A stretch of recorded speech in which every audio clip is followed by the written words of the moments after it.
What is going on, all of you ball shooting gamers out there in the world? I'm Mega Amps, and thank you for watching this review video, whether you are a new or returning viewer.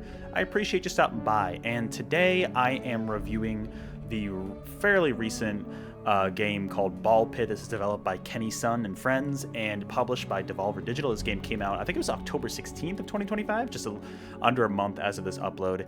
And I've been playing a lot of it, and I kind of got to the ending, quote unquote. It's a game that can go on forever if you really wanted it to, but I figured this would be a good time for me to do a review video of it. So as per usual, I'm going to do light to no spoilers at the very beginning here with some gameplay. I'm going to start a new save slot and just show you the general premise at the very opening, and then at the very end I'll get into some spoilery stuff. So let's jump in. I'm going to create a new save slot here so we can make sure that we're not getting any spoilers in here. So this will be the light to no spoilers section. So the basic premise of this game is that it's kind of, it's a roguelike, of course.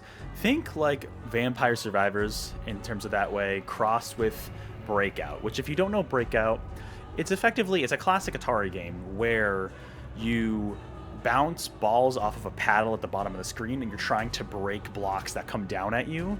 And if, kind of like the opposite of Tetris, if the blocks come down to the bottom of the screen and fill up, like, you lose. You're trying to break all those blocks, right?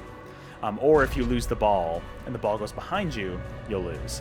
It's a little loud. I'm going to turn it down a tiny bit here. But that's essentially the vibe of this game, where the roguelike element of this game comes in, where you have multiple runs that you're doing. The difference here being that you're shooting out balls to attack enemies that are coming down to you from the top of the screen. And so there are different characters you can play as, and there are different upgrades and stuff you can get along the way. So there are the ball upgrades. Specific types of balls do specific types of status effects and damage. And then there are the passive abilities, which can get you stuff like increase your ball speed or increase the number of balls you shoot in a given time, and other like stuff that will help assist you to take down these enemies. And so you're going through here, and you aim with the stick here, and you can move your character as well. You can aim. It shows you the trajectory of where the balls are going to go, which is super duper nice. And you are slowly trying to take down enemies here. Now you can kind of just like shoot enemies straight up like this, but what I like to do, and sometimes a better strategy, really depends on your loadout, is I like to kind of like have the balls bounce all over the place here. And you can like can spread out a lot and hit a lot more enemies in that way, which I do end up actually really liking. And so every now and then you'll collect gems, and then you can level up, which will then give you certain upgrades. So like here, for example, I could either upgrade my bleed ball, which is this character's starting ball, to level 2, or I could do a ghost or a fire. I'm going to do ghost because that one's fun. It passes through enemies. And yeah, so if you get too close to enemies, they'll start attacking you straight out. And so you've got to watch out for that. And there are ends to each of these levels. There's multiple levels in the game. But, you know, depending on, your character, you slowly upgrade over time. So there are actually upgrades outside of runs. You can upgrade your character's general abilities like speed, power, that sort of stuff. And so the more you level up, the more abilities they'll gain. And, the farther you'll be able to get through a level generally is how a lot of roguelikes work too, if you've ever played them. But if you haven't, that's generally how they work. But yeah, so essentially it applies that mentality to a Breakout style game where it gets very addicting and very, like, you get in the flow of gameplay a lot, at least I find personally. So here are a couple of examples of passives. You start off with the 4 balls and then the 4 passives on the bottom row. I'll do this one that it gives me a 10% chance of evading attacks if an enemy attacks me, but if I upgrade that further to a max of level 3, I'll be able to increase those chances. Now, what happens with balls is that you'll see call it I think a fusion reactor here. So let me grab that. Now, there's 3 different things that can happen when you grab this. Right now, I can only do fission, where essentially you can see here, it randomly upgrades 1 to 5 of my balls or my passive abilities. So it's all random. So if I throw this in here, okay, that was a pretty bad one. I only upgraded the eye that I got from my passive ability.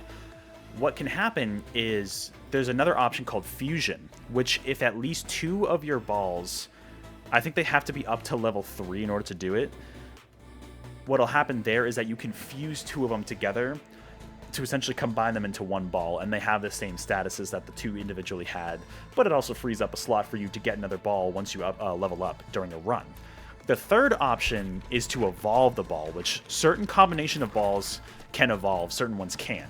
And there's a whole encyclopedia that you can come across here I don't have access to. Actually, I do.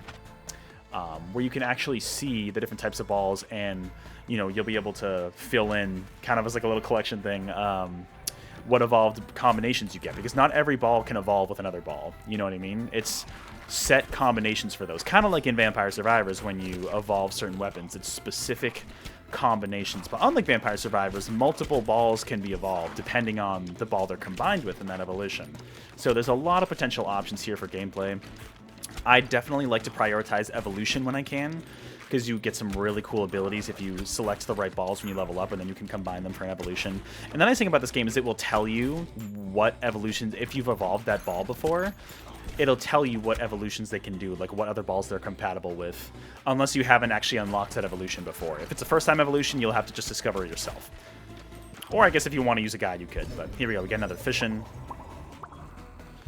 But you can see how this can get very addictive, and more enemies will slowly show up on the screens. And this is just the intro level. There's plenty of other levels to explore. But it gets very addictive and very fun.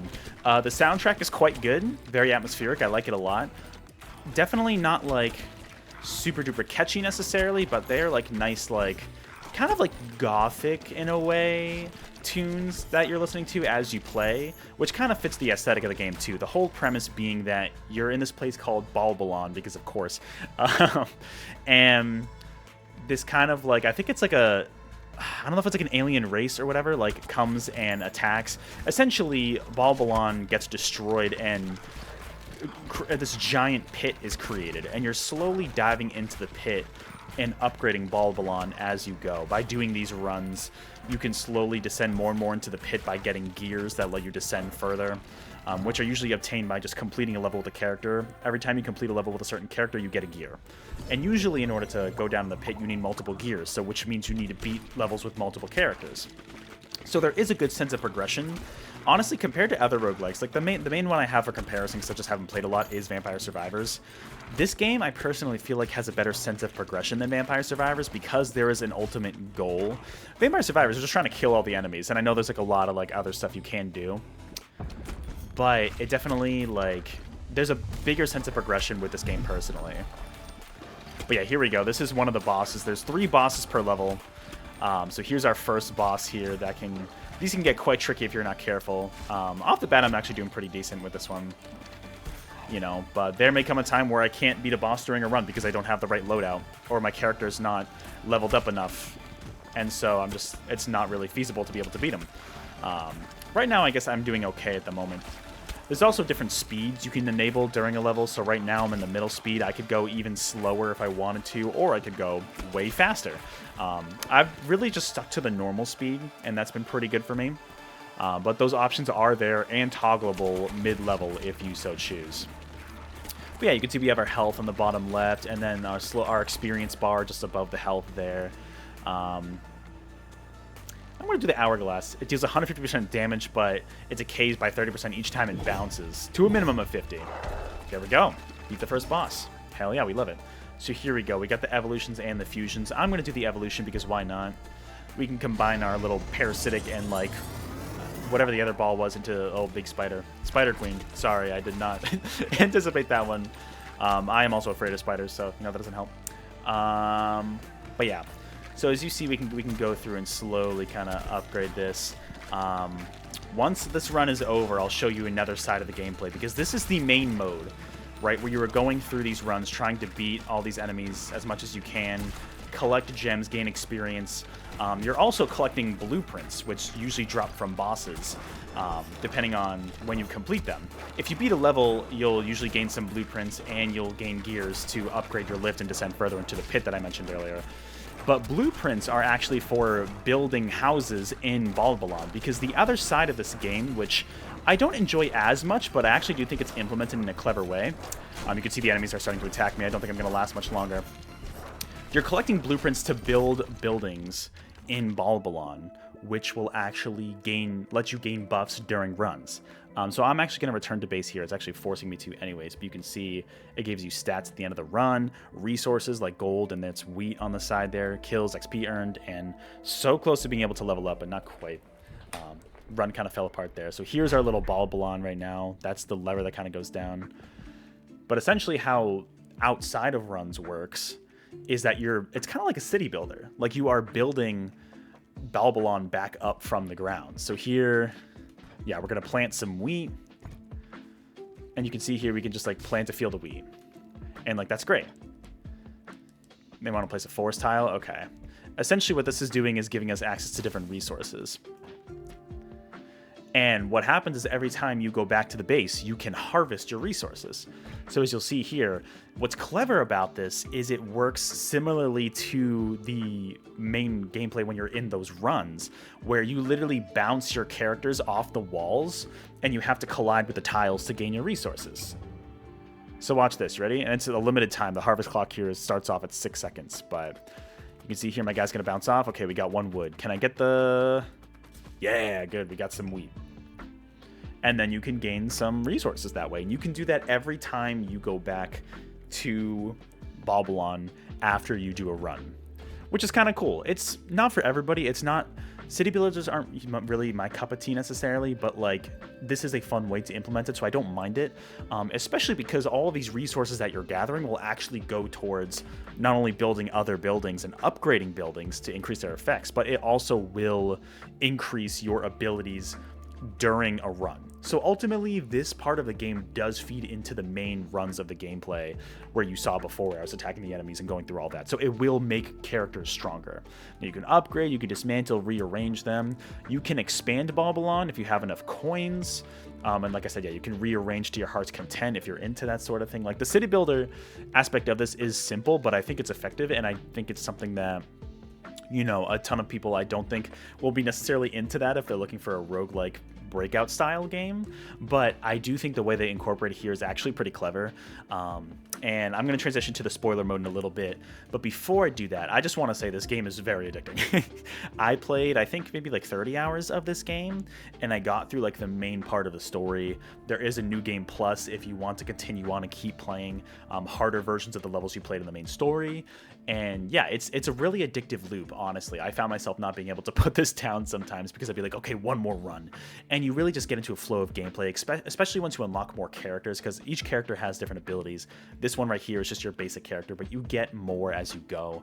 And they all play in different ways. I don't love all of them, but some are really fun and really change up the flow of gameplay. And the balls are really fun too to experiment with and unlock the evolutions. That was one of my favorite parts, was getting the different evolutions, almost fully filling up the encyclopedia. I did not complete it, but I almost fully filled it up. It's a really fun gameplay premise. Obviously, if you don't like this style of game, I don't think you're going to like it. I think the roguelike mechanics are done really well here, and it feels really rewarding, and the sense of progression of this game is really, really good. It really feels like you are slowly working towards something. Whereas other roguelikes, I can't say the same, but this one for sure, it definitely feels like you're progressing. The pixel art is beautiful, the music works really well, and some of these songs, like especially the Balbalon one here, is super memorable. I think the team did a great job. Like, I trust Devolver to know when to publish a good game, and this was clearly one. This is a really good game. It's only $15 full price. I played this via the Switch 2 version, which is now out. You could play the Switch 1 version on Switch 2, but the Switch 2 upgrade, which I don't fully know, might just be better visuals, that is fully out now, and it's on pretty much all other platforms too, if you want to pick it up on anything else. It's really fun and addictive. If you like roguelike games, I would definitely recommend this one. Depending on whether you like Breakout or not, I could also recommend it. It's just really, really fun. It's presented really well in this beautiful, like, retro pixel art style, almost like a gothic, like, darker vibe to it, while having a lot of gameplay variety between all the different evolutions and fusions you can do, all the characters, the level variety, which get quite challenging, honestly. I died plenty of times, and you can change that difficulty on the fly. It's honestly really fun. Like, the core gameplay of shooting the balls and like slowly killing enemies, it really depends on if you're going to enjoy that or not, but I think it's worth a try, especially if it's, like I said, $15 full price, right? We love indie games for many reasons, including a lot of times lower prices, which is crazy to me, but it's such a well-made product. I would highly, highly recommend it especially if you're a roguelike fan. This is a no-brainer, and I would even give it a shot if you're just like a fan of like Breakout or any of those style of games. Definitely would give it a shot. But with that's going to do it for the light to no spoiler section of this review. From here on out, I'm going to talk for a few minutes about the spoilers, some of my favorite characters, levels, combinations, all that sort of stuff here, and the ending here. So definitely click away if you plan on playing this game at all. I'll give you a few seconds to click away if you so choose. All right, let's dive into spoilers. So, okay. Go back to that. I want to go back to my actual save slot here. I'm going to exit this one out because I don't need that. Yeah, so let's see. Just about 25 hours. There's what? 8 levels total in the game. And let's look at my town. So don't judge my town too much, please. I literally crowded everything around here, mainly because this building here, which is the house for the spendthrift, the mansion, each nearby building you passively gain 1 coin every minute. I stocked up on gold pretty quickly there, so I wanted to crowd everything in there. But I also have, yeah, this house. Residents of nearby houses gain 30% bonus experience, so I crowded everything in there. And then also, the way I approached the harvesting was like I wanted to keep everything pretty closely knit together, so then I could just like bounce everything off here no problem. That's just personally how I went about it. But now I just have a ton of extra space. I built almost every building. The only one I was missing was the relic collector because, I mean, 1,500 stone. It's hard for me to get stone in this game. I'm trying for sure, especially when sending people out to complete that last level and maximize stone. But that is the one I did not complete. There's plenty of upgrades I didn't fully do, but that was kind of fun there. But this game is super duper fun. I don't know if I'll go into another run just because it's going to take me a while, but in terms of my favorite characters, Itchy Finger was great, a great beginner one to have. The Shield Bearer I wanted to like more because, I mean, that literally just turns it into classic Breakout. But it's just a little too slow for my liking, so I didn't really love that. The Juggler was interesting because it lobs the ball into the air and then it kind of curves. So here's the thing, right? The Radical is interesting because he literally just turns it into an idle game. Don't love the Radical. The AI on the Radical is not great. I really don't love it. The Cogitator I liked a little more just because you actually get to control the balls even though he makes the choices. You still get to control them, which is good. I don't love the Empty Nester because honestly, having baby balls in this game is like near essential. And so I didn't love the Empty Nester. The Tactician I actually really liked because it essentially turns it into a turn-based RPG in a way, which is very funny. And led to some really cool moments. Like it literally just stopping and pausing and shooting the balls and going on like every so often like was a really cool just gameplay change. I thought that was super neat. So I really liked that.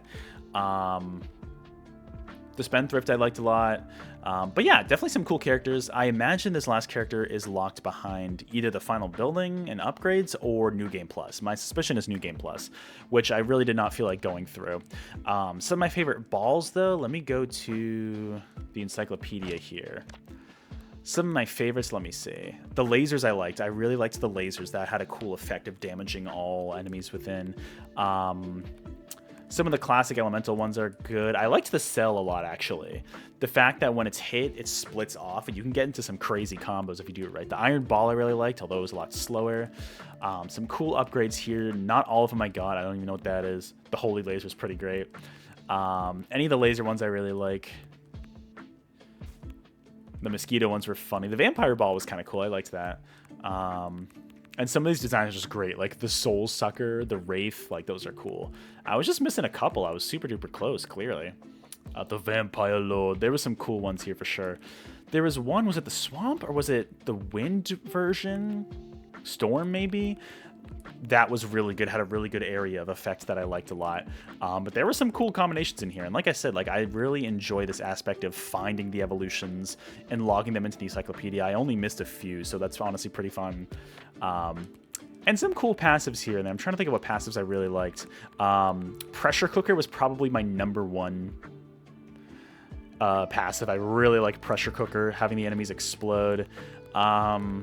Silver Bullet was good. There's a bunch of passes I didn't unlock, huh? Okay, so there's still plenty I could have gotten, probably from New Game Plus. Warhorn's a classic. The ones that give you more baby balls is a classic. The Stone Healers I really liked. I don't think it was the Stone Effigy. It was... But it wasn't the Archer, so maybe it was the Effigy. No, here it is. The Healer's Effigy was the one I liked. There was one I really didn't like. I think it was... Was it this one? No, that one's fine. The Ethereal Cloak, that's what it was. Because I don't love, it would go through enemies, and then once it hits the back of the field, it stops. So a lot of my balls would get stuck in the back of the court, and I didn't love that. But overall, there's a lot of cool abilities here. And, like, the gameplay variety here is great. In terms of levels, I didn't dislike any of the levels necessarily. The only one I can think of actually is I believe it was the mushroom level.